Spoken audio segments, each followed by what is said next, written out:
He's dead. He's dead. Did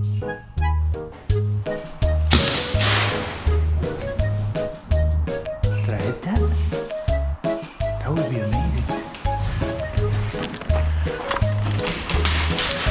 Hit!